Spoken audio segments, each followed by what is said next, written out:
é o seguinte: Partido Alto é tão bom que dá pra tocar com cavaco e pandeiro. Eu e o compadre que vai chegar daqui a pouco cansamos de fazer isso nas conduções.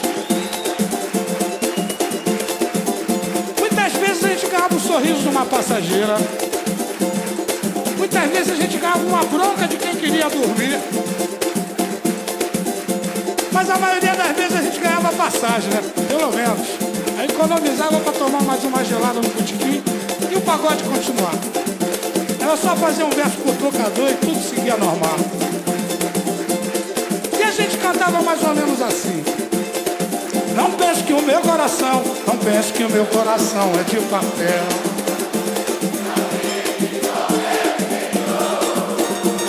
Camarão que dorme a onda leva, hoje é dia da caça, amanhã do caçador. Camarão que dorme a onda leva, hoje é dia da caça.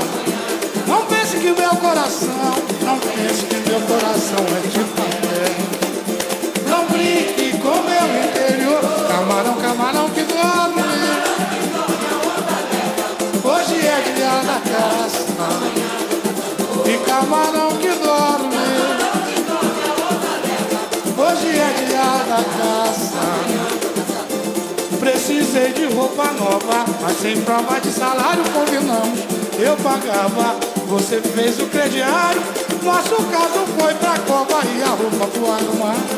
Nosso caso foi pra cova e a roupa. E depois você quis manchar meu nome dentro do meu métier.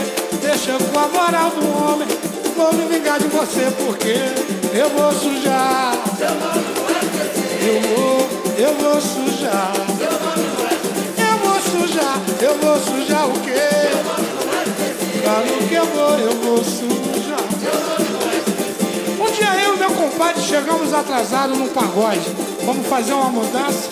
Chegamos lá, o pagode já tinha acabado a feijoada. Só tinha na lata de lixo casca de laranja.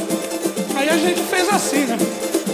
É que eu fui no pagode, acabou a comida, acabou a bebida, acabou a canja. Sobrou pra mim o bagaço da laranja. Sobrou pra mim. É que eu fui no pagode, acabou a comida, acabou a bebida, acabou a canja. Sobrou pra mim o bagaço da laranja. Que sobrou? Eu já disse que fui no pagode, acabou a comida, acabou a bebida, acabou a canja. Sobrou pra mim o bagaço.